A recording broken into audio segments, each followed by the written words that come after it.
La plus grande de nos richesses ne se mesure pas en millions. Nous vous faisons découvrir des ovnis pour vous permettre d'en devenir un, vous aussi. Sportifs, entrepreneurs, artistes, ils nous partagent chaque semaine leurs récits de véritables trésors d'informations.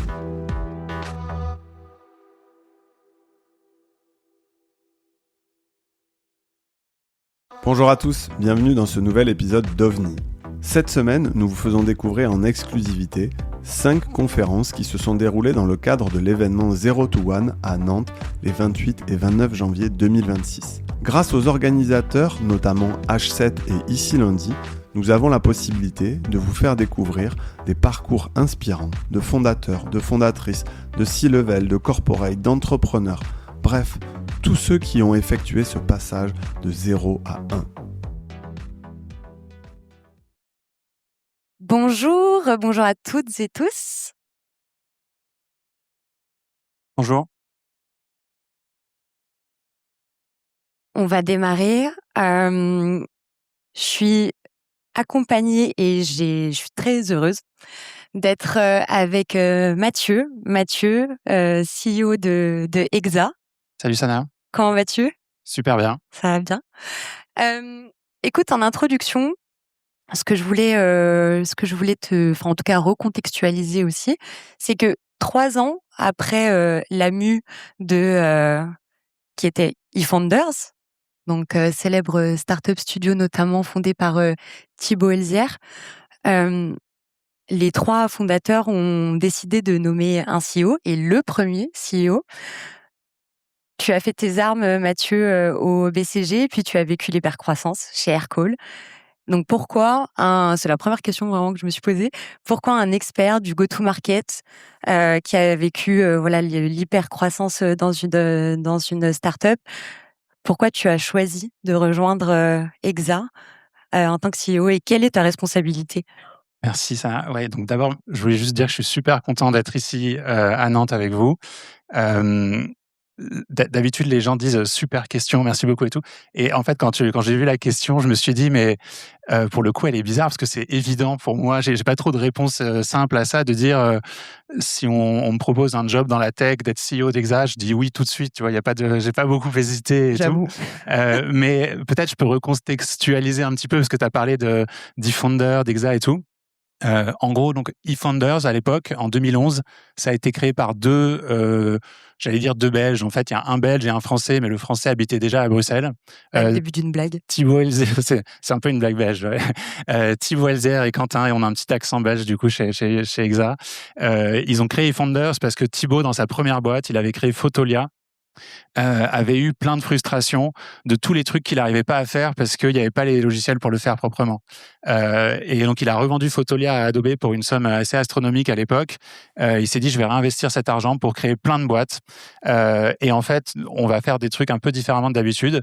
J'ai envie de créer 10 boîtes, donc j'aurais besoin de 10 vies pour faire ça. Donc, je peux pas le faire comme un entrepreneur habituellement qui crée une boîte, ça dure 10 ans, et puis il en crée une deuxième. Je vais faire ça de façon collaborative. On y reviendra, je pense, après. Et donc, on invente une nouvelle manière de créer des boîtes en équipe. Et il a créé comme ça plusieurs succès avec Quentin et une équipe qu'ils ont constituée autour d'eux. Les plus connus qui aujourd'hui sont des licornes sont Aircall, Front, Spendesk.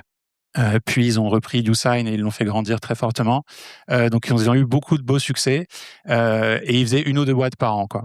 À un moment, ils se sont dit on va accélérer, on va créer Exa. Et ce que nous on faisait en faisant 1 ou 2 boîtes par an, on va trouver des gens, on va les appeler des partenaires. Ils vont faire un peu la même chose que nous. Ils vont eux aussi créer 1 ou 2 boîtes par an avec des entrepreneurs qu'on fait venir. On va revenir un peu sur le modèle. Donc Exa, c'est mettre eFounders fois plusieurs studios, quoi. Et ça, c'était leur idée en 2020, je sais plus la date exacte entre eFounders et Exa. Et voilà. Et mon arrivée aujourd'hui, c'est parce que on est en train de transformer Exa.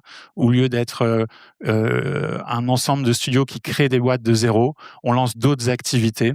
Une activité d'accélération et une activité qui est plus de rachat de sociétés pour les faire passer à l'échelle. Et on s'internationalise. On vient d'ouvrir une maison à San Francisco. Et donc, ils ont estimé que pour changer ce paradigme, cette dimension, ils avaient envie d'un profil pour incarner ça et faire les prochaines étapes. Et c'est donc toi. Voilà, c'est moi. Et du coup, moi, j'ai évidemment accepté le job. Comme j'étais chez Aircall, qu'Aircall est une boîte eFounders par les fondateurs d'Aircall, j'avais rencontré les fondateurs d'Exa. On s'est très bien entendu. Pour la petite histoire, moi, en fait, je suivais pas mal. J'ai plusieurs de mes amis. J'ai fait une école d'ingé et j'ai beaucoup aimé d'ailleurs ce qu'a dit Benjamin juste avant sur le fait que les ingés doivent être fondateurs de boîtes. Il n'y a pas besoin d'être. C'est souvent parmi les meilleurs fondateurs dans la tech. Si on regarde les grandes boîtes américaines qui ont explosé, c'est presque systématiquement un ingé et pas un business guy qui a créé la boîte. Et j'ai plusieurs amis qui ont créé des boîtes avec Exa depuis le début d'Exa, quoi. Donc j'étais toujours proche de l'aventure. Et quand j'étais au BCG, à un moment, j'avais fait un petit pas de côté du consulting. J'étais allé dans les équipes du think tank du BCG et c'était en 2020 et je regardais un peu l'impact de l'AI sur nos clients. J'avais une équipe de 5 personnes un peu partout dans le monde pour regarder ça. On avait une chinoise, une américaine, un allemand. C'était hyper amusant. Et on commençait à regarder ce que faisait OpenAI à l'époque. Il n'y avait pas ChatGPT, c'était GPT 2.5, mais c'était déjà des LLM. Et du coup, j'ai un peu regardé la personne de Sam Altman, qui était le boss d'OpenAI, et je me suis aperçu qu'il était avant surtout le boss de YC. Et j'ai trouvé ça absolument passionnant ce qu'il avait fait chez YC avec Paul Graham. On en reparlera peut-être aussi. Et finalement, je me suis dit, mais Exa, c'est un équivalent avec un ADN très différent d'un YC, pour ceux qui ne connaissent pas, c'est Y Combinator, c'est un fameux accélérateur à San Francisco, dont est sorti Airbnb, Stripe, énormément de beaux succès, et la boîte de Benjamin récemment. Et en fait, pour moi, Exa, c'est vraiment l'opportunité d'avoir un impact sur la tech en Europe et dans le monde à la hauteur de YC. Et on parlait un peu de souveraineté aussi dans les précédents échanges. Le but, c'est de le faire avec un ADN français, européen, et de pas laisser tout ça à la Silicon Valley, quoi. Voilà. En tout cas, ça donne envie, c'est ambitieux et je comprends pourquoi tu as signé. Bravo pour cette nomination et j'espère que ces quelques mois, du coup, se passent comme tu le veux. Ouais, ça se passe super bien. Ça fait, je suis arrivé en mai. En réalité, ça fait depuis février, donc ça fait presque un an que. Il faut pas trop le dire. J'ai vu qu'il y avait des personnes d'Aircall dans la salle, mais j'étais 2-3 jours par semaine chez Exa déjà entre février et mai. Et voilà. Donc ça se passe super bien. C'est hyper enthousiasmant. Je me lève souvent le matin en me disant que j'ai un super job et que je suis hyper content d'y aller. Voilà, on voit plein de choses et c'est vraiment un truc hyper intéressant. Moi, ce que je voulais aussi, c'est qu'on puisse recontextualiser aussi le modèle de Exa. Donc, tu en as parlé, hein. Start, Sprint, Scale. Ça régalerait Clovis, notre ami, sur le jargon Startup Nation. Et est-ce que tu peux nous donner aussi, pour encore une fois bien comprendre la suite, comment Exa agit? Vous prenez du capital, vous êtes incentivé sur leur réussite. Comment ça fonctionne? Si on peut rajouter quelques éléments de contexte. Je vais parler essentiellement de Exa Start, qui est l'activité de Startup Studio, donc de création de startup. Exa Start, le concept, c'est on a quelqu'un chez Exa qui s'appelle un partner, qui est un entrepreneur, qui en général est un repeat entrepreneur, quelqu'un qui a fait plusieurs boîtes, et un petit peu comme je l'ai expliqué sur Thibaut à ses débuts, qui a beaucoup d'idées et une certaine frustration de pouvoir en faire qu'une à la fois dans le modèle classique de l'entrepreneur. Et donc cette personne, elle a en fait envie de faire plusieurs projets dans les 4-5 prochaines années, plutôt que d'en faire qu'un seul. Et nous, Exa, c'est un modèle qui permet à ce genre d'entrepreneurs de faire réaliser leurs 4-5 idées, plutôt que d'en devoir en choisir qu'une. Et en fait, ils vont faire venir à eux. Le but, c'est qu'ils en lancent 2 ou 3 par an, des idées, des projets, et ils vont aller recruter. J'aime pas du tout le terme recruter. Ils vont plutôt aller s'associer avec 2 entrepreneurs pour être en général un profil technologique, un profil plus business, donc souvent un CEO, un CTO. Mais parfois, pour rebondir encore sur ce que disait Benjamin, c'est le CTO qui est aussi le CEO selon les projets. Et donc, on va s'associer avec 2 entrepreneurs pour lancer la boîte. Le partenaire, il va les accompagner pendant toute l'année avec une petite équipe de 3 personnes, ce qu'on appelle la venture team, encore du beau jargon.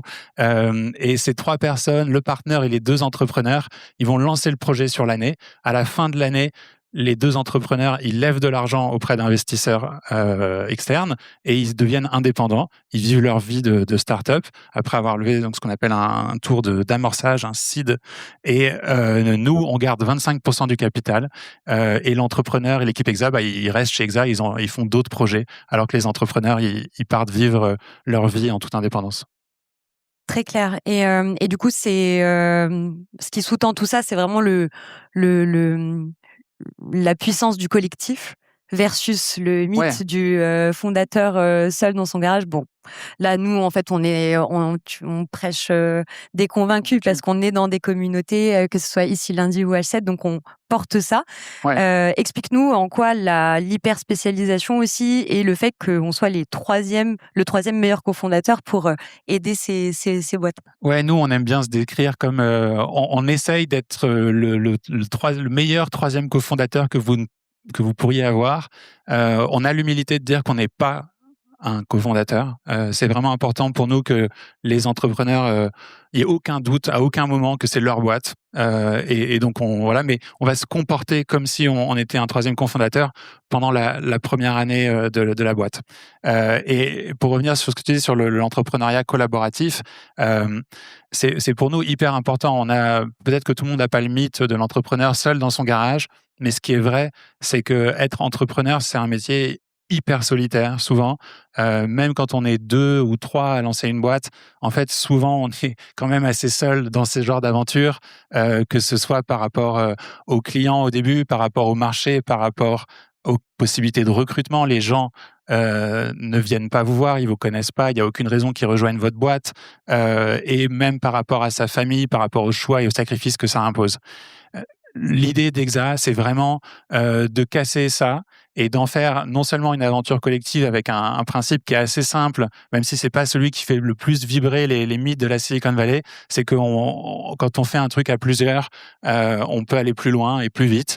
Et par ailleurs, on apporte un minimum d'aide à l'entrepreneur on a un concept, par exemple, du MVS, encore un peu de jargon, le minimum viable salary. On va payer les entrepreneurs la première année pour qu'ils n'aient pas le stress de payer leur loyer, payer la crèche pour leurs enfants, ce genre de choses.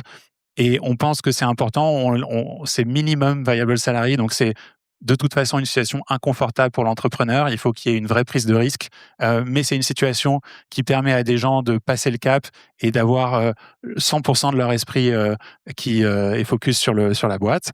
Et ça, c'est hyper important, je pense.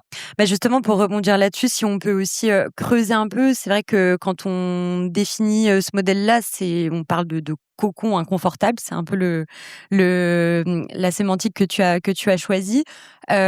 Comment on gère l'équilibre entre le soutien total et justement cette seringue qui va venir aussi t'amener à forcer le focus, et si oui, comment vous faites? Parce que c'est compliqué même de se l'appliquer à soi-même quand c'est notre propre boîte. Voilà. Ouais. Comment tu Il y a effectivement cette ambivalence entre, d'un côté, il faut aider les entrepreneurs, sinon on n'a pas de raison d'être, nous, que de les aider à créer leur boîte. Et il ne faut pas trop les aider, parce qu'il n'y aurait rien de pire que les babysitter ou les tenir par la main. À la fin, on présente le projet à des investisseurs. C'est d'ailleurs les entrepreneurs seuls. Exa n'est pas là à ce moment-là. Et les investisseurs, ils investissent dans 2 entrepreneurs. Ils savent que après, il y aura plus Exa. Donc, si en fait les entrepreneurs sont trop dépendants d'Exa, on fait très mal notre métier et ils vont pas arriver à bien lancer leur boîte. Donc, on est sans cesse dans un arbitrage entre ce qu'on fait et ce qu'on fait pas. C'est ce qui rend le truc intéressant, parce que la réalité, c'est que chaque couple, en général, ils sont 2 d'entrepreneurs, a des qualités différentes et qu'il faut les complémenter à différents endroits. Mais grosso modo, il y a certains trucs qu'on s'interdit de faire. On fait pas les ventes à leur place. On appelle ça founder-led sales. C'est aux entrepreneurs de vendre leurs produits. On fait pas la tech à leur place. Encore moins aujourd'hui, paradoxalement qu'avant, avec les outils AI, ils doivent être très maîtres de leur tech. En revanche, on apporte une grosse vision produit.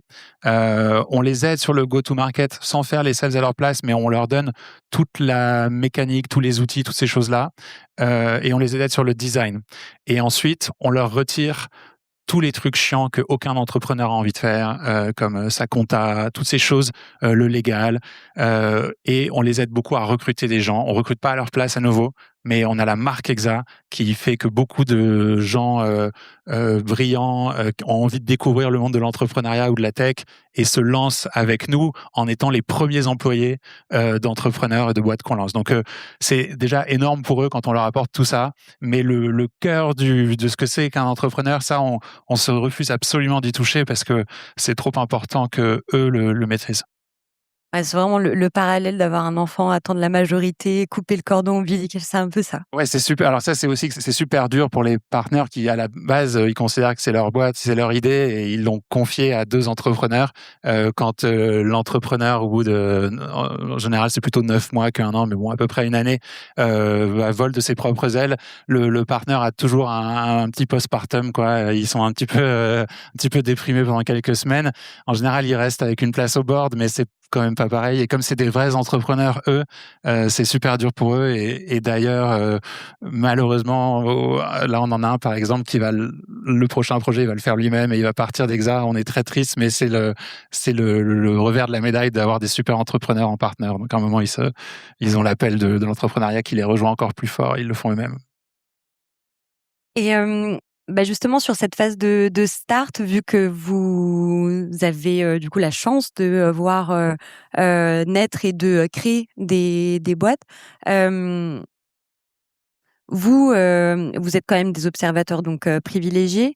Qu'est-ce que tu peux nous partager sur cette phase ultra cruciale qui, du coup, on a donné le nom à notre événement de Zero to One, la temporalité, les jalons techniques, justement le recrutement peut-être de founders aussi, de les accompagner dans leur posture entrepreneuriale. Qu'est-ce que tu peux nous donner comme pattern que vous observez, les écueils, les éléments sur lesquels vous êtes très vigilants? Est-ce que tu peux nous faire un petit Ouais, alors il y a plein de choses. Pour paraphraser comment s'appelait l'humoriste qui est passé de 3 ans? Le télétravailleur. Télétravailleur, ouais. Et son prénom, c'était, on sait Clovis. plus. Clovis. Une start-up qui plante, c'est quand ça marche pas, quoi. Enfin, c'est presque by design, ça ne marche pas. C'est-à-dire que la plupart des start-up ne passent pas un certain nombre d'années. On essaye, nous, de pas trop se le dire le matin, parce que 9 à 10 projets sur 10 sur lesquels on travaille vont pas survivre 4-5 ans. Ça, c'est un peu déprimant. Mais en réalité, il y a plein de raisons pour lesquelles ça peut pas marcher et on peut pas tout anticiper. Mais en revanche, on peut essayer de maximiser les chances de succès du truc. Et nous, ce sur quoi on va être particulièrement vigilant, c'est dans l'ordre l'idée. En fait, il faut absolument avoir une bonne idée. Il y a une phrase je crois que c'est Paul Graham qui dit market beat founders. Si vous avez les meilleures équipes du monde, les meilleurs founders, mais que vous êtes sur un marché horrible, vous allez probablement pas y arriver. Donc il faut avoir un bon marché pour se lancer et donc une bonne idée. Une bonne idée, c'est un problème, une solution et aussi un go-to-market, une idée de comment on va aller faire ça. Ça, c'est hyper important et souvent, les gens voient que le problème ou que la solution sans forcément voir le reste. Ensuite, on va s'attacher beaucoup à l'association entre les entrepreneurs. Souvent, ils se font 2. Parfois, on fait des projets avec 3 entrepreneurs, mais on va être très, très vigilant à l'équipe qu'on forme. On pense que c'est vraiment notre responsabilité de former la meilleure équipe possible. Ce qu'on va faire, c'est avoir d'abord une complémentarité entre les 2 profils, à la fois une complémentarité de compétences, souvent techniques et business, mais aussi une complémentarité de personnalité. C'est bien s'il y a un introverti, un extraverti, s'il y a un calme qui peut être un petit peu réfléchi et un qui est un peu plus impulsif, un peu plus à l'intuition. Donc on va essayer d'avoir cette complémentarité. Et pardon, je t'interromps, mais c'est quasiment de la méthode scientifique. Enfin là, vous avez des process établis, vous leur où tu fais des tests. Ah ouais. Comment On a des scorecards, donc on voit plein de gens et on vérifie que ça coche certaines cases. Souvent, on en recrute un avant l'autre, donc on fait l'autre par rapport au premier qui nous a convaincus. C'est pas du tout des entretiens de recrutement. On parle aux gens en général d'abord 15 minutes, ensuite 45 minutes, mais ensuite on les fait venir au bureau et on bosse ensemble. On va bosser au moins une semaine. Parfois, au bout d'une semaine, c'est déjà évident et on y va à fond. Souvent, on va bosser 2 semaines et parfois plus avec les gens avant de se dire on se lance. Et encore une fois, c'est absolument pas du recrutement, c'est vraiment de l'association. Donc, on s'associe avec quelqu'un. Il faut vous dire je pense qu'il y a plein de gens dans la salle qui sont mieux placés que moi pour le savoir, mais un entrepreneur, son associé va le voir plus que sa femme ou que son mari et plus que ses enfants pour les 10 prochaines années. Et donc, il faut choisir ça avec énormément de...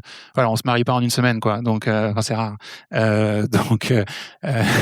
Chacun fait ce qu'il veut à Las Vegas, mais voilà, on a besoin de faire très attention à ça. Et pour vous donner un peu les petites recettes, on a 5 critères en particulier, en plus de la complémentarité, auxquels on est attentif pour matcher 2 founders. Le premier, c'est qu'ils aient à peu près la même vision de la boîte. S'il y en a un qui veut faire une boîte qui va être très internationale, alors que l'autre il veut faire une boîte qui va rester très régionale. Il y a plein de sujets de vision ou simplement la vision technique ou produit où ils veulent pas aller du tout dans la même direction. Le deuxième critère, c'est l'ambition. S'il y en a un qui veut faire une $1 billion compagnie, lever plein d'argent et se mettre dans une situation hyper stressante vis-à-vis de ses investisseurs, alors que l'autre veut faire un lifestyle business avec 10 employés, etc. Ça va pas matcher. Nous, on fait jamais le lifestyle business, mais ça, voilà. La troisième chose, c'est le commitment. Est-ce que les deux sont sur le même longueur d'onde est-ce qu'on va travailler le soir, le week-end? Est-ce qu'on va partir 2 mois à San Francisco en lâchant femme et enfants à Paris? Ou est-ce qu'on va déménager toute notre famille là-bas pour y vivre complètement? Voilà, c'est des questions qu'il faut absolument se poser, sinon ça marche pas très vite. La quatrième, c'est les ways of working. Est-ce qu'on va être remote? Est-ce qu'on veut bosser ensemble? Il y a plein de sujets de façon de travailler. Est-ce qu'on est plus avec une culture écrite ou une culture orale, etc. Et la dernière, c'est toute la partie culture, en fait. C'est difficile, paradoxalement, d'avoir 2 nationalités différentes dans un couple de fondateurs. Parfois, ça peut apporter une grande diversité, une grande richesse. Souvent, c'est mieux s'il y en a un qui est plutôt binational. Donc, il y a vraiment des sujets culturels. C'est pas forcément une question de nationalité. Ça peut être aussi 2 Européens peuvent avoir beaucoup de similitudes culturelles. Mais voilà, j'ai des exemples où on a eu parfois sur des sujets vraiment très culturels parce que les gens, par leur provenance, leur origine, avaient des façons très différentes de faire, de travailler. Et ça souvent, c'est pas la meilleure association. Ouais.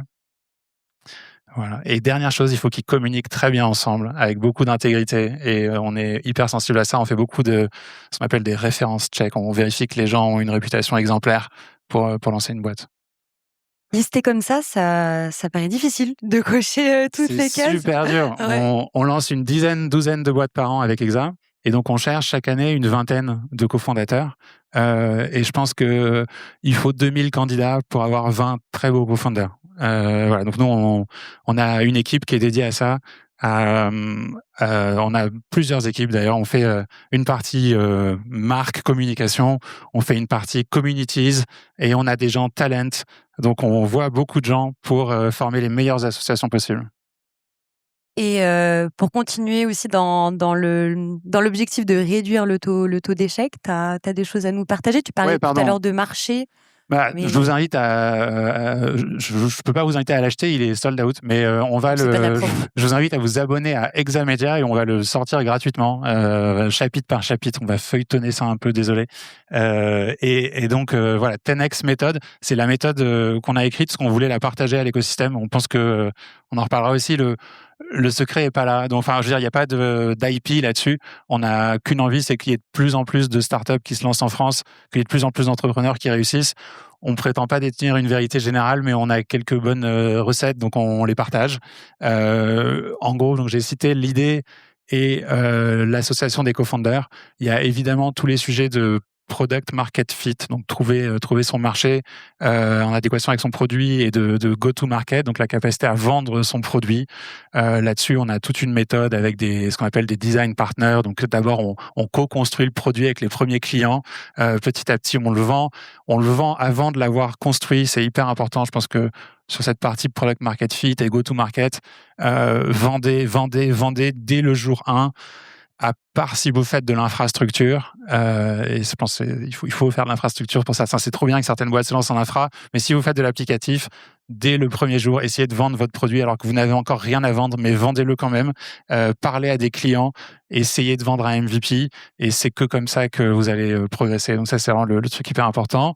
Ensuite, on a des conseils sur la façon dont on communique sur son produit, sur la brand. Vous avez une attention particulière aussi à la marque et au récit. Tout à fait. Ouais, chez Exa, on aime bien les marques un petit peu léchées, etc. C'est honnêtement peut-être un peu notre un petit péché parce que, à mon avis, dans une startup au début, c'est pas important la marque, mais ce qui est important, c'est comment on en parle de son produit, comment on communique dessus. Et pour ça, peut-être un petit tips, il faut faire quelque chose qui vous ressemble. Il faut pas essayer de faire comme les autres parce que ça marche. Donc, à un moment, tous les entrepreneurs faisaient des blog posts, je pense. C'était il y a quelques années. Maintenant, tout le monde va faire des différents types de vidéos sur LinkedIn, etc.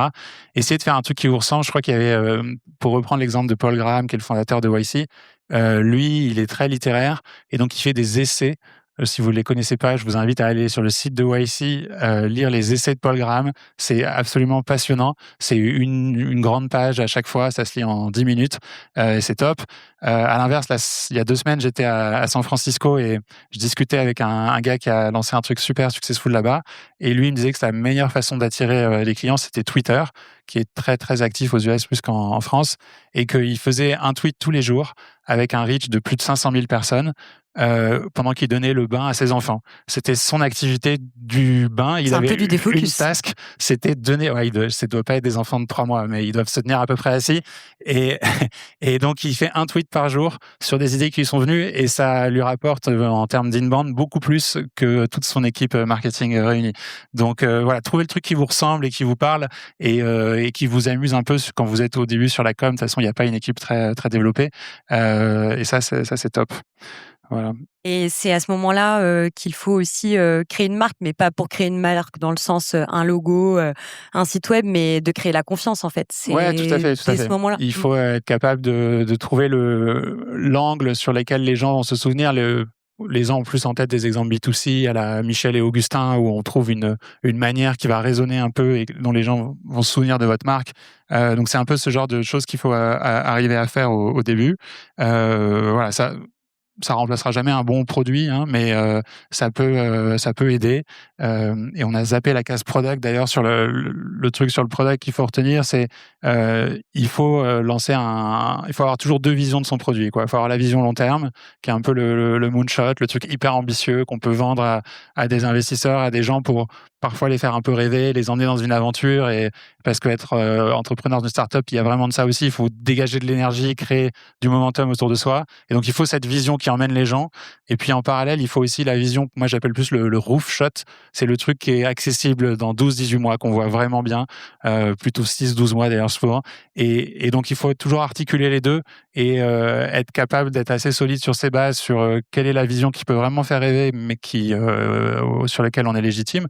Et la vision qui est atteignable et qui va nous permettre d'être très clair sur ce qu'on fait la semaine, le mois prochain, et pas juste d'être dans la lune.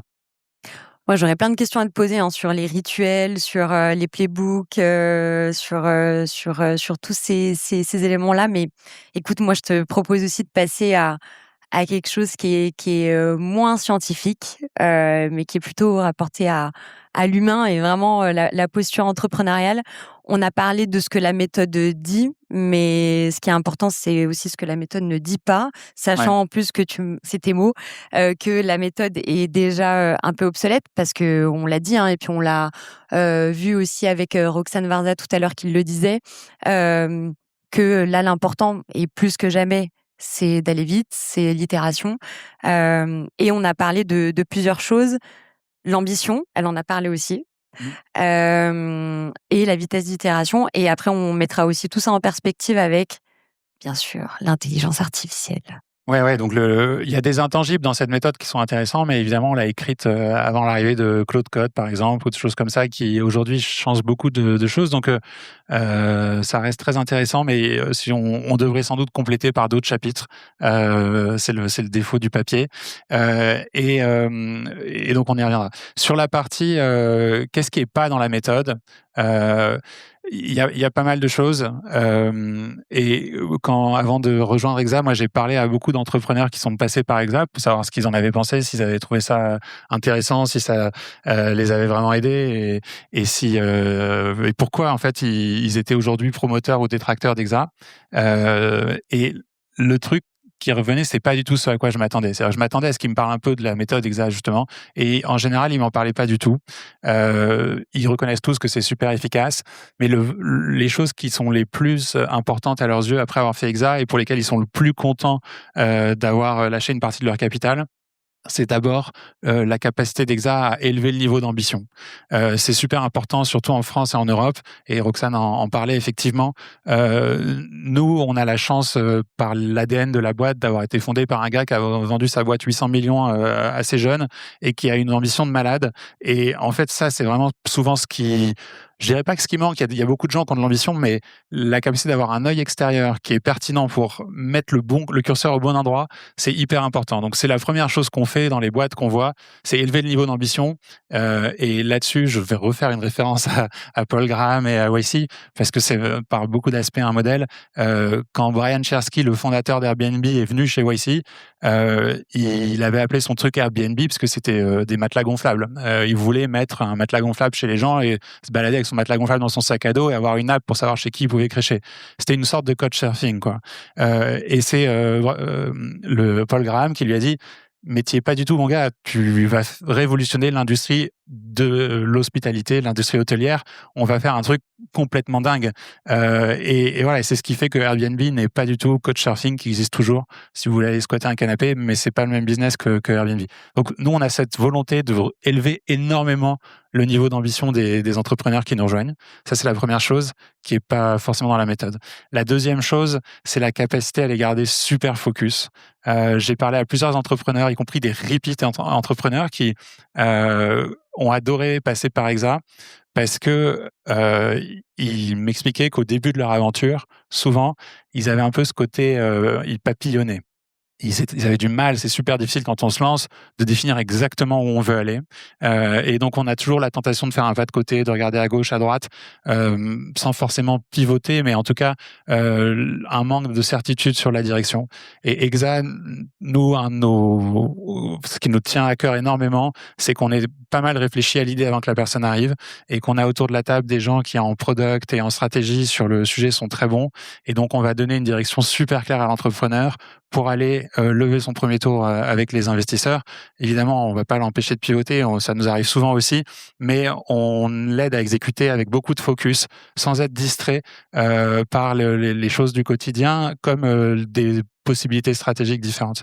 Et puis la dernière chose, c'est complètement hors de la méthode parce que c'est complètement humain. C'est vraiment, je vous invite, si vous êtes de passage à Paris, à venir à la cristallerie. C'est rue Martel, c'est nos bureaux, c'est des anciens dépôts des cristalleries Lorraine, parce que c'est pas très loin de la gare de l'Est. Et voilà, il y a une trentaine d'entrepreneurs qui sont en train de créer des boîtes à la frontière de ce qu'on fait dans la tech. Il y a une énergie qui s'en dégage qui est absolument géniale. Ils sont en train de recruter leurs premiers employés, ils sont en train de closer leurs premiers clients, ils sont en train d'organiser leur premier événement avec des prospects. Et en fait, ça, c'est complètement impossible à retranscrire dans un bouquin. C'est pas la taille de Station F. On est tout petit, mais très focus, avec beaucoup de densité et de qualité. C'est ça qu'on cherche et qui est difficile à retranscrire. Et c'est ce qu'on essaie de faire aussi à Ici Lundi et à H7 notamment. J'avais encore plein de questions sur l'IA, sur aussi des exemples de boîtes que vous lancez en ce moment, mais pour le coup, c'est un défaut, une qualité, je sais pas, mais j'ai été un peu trop ambitieuse. Mais merci beaucoup, Mathieu. Merci beaucoup, Sarah. Merci à tous.